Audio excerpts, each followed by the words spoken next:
आई होणं ही महिलांच्या जीवनातला सुंदर अनुभव असतो। कुटुंबातील महिला गरोदर असेल तर संपूर्ण कुटुंब तिचं कोड कौतुक करत असतं।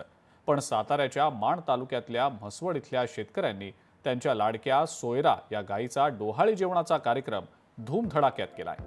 या अनोख्या डोहाळ जेवणाची म्हसवडसह पंचक्रोशीत चर्चा आहे। गायीला आपण गोमाता म्हणतो, त्याच गायीच्या चक्क डोहाळी जेवणाचा अनोखा सोहळा हौशी असलेले शेतकरी गणेश झगडे आणि दिनेश झगडेंनी आयोजित केला होता। महिलांनी गायीला गोग्रास भरवला आणि ओटी पूजनही केलं।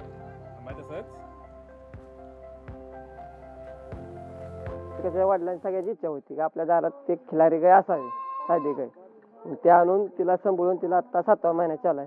तिचं आम्ही मोठ्या प्रमाणात डोहाळे जेवण घातलं। मला गाय खूप आवडते। आमच्या गायीला आता 7वा महिना आहे आणि तिचं डोहाळे जेवण घातलेलं आहे। आमच्या गायीचं नाव सोयरा आहे। आम्हाला देशी गाय पाळण्याची खूप इच्छा होती। आमच्या सर्व कुटुंबांची बी खूप इच्छा होती। आम्हाला ही देशी गाय पाळल्यापासून खूप आनंद किंवा घरातील आनंद वातावरण खूप झाले आहे।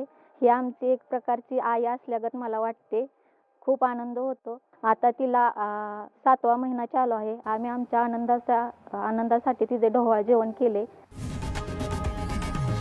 लोकशाही मराठी ऐका, पहा, जागरूक रहा।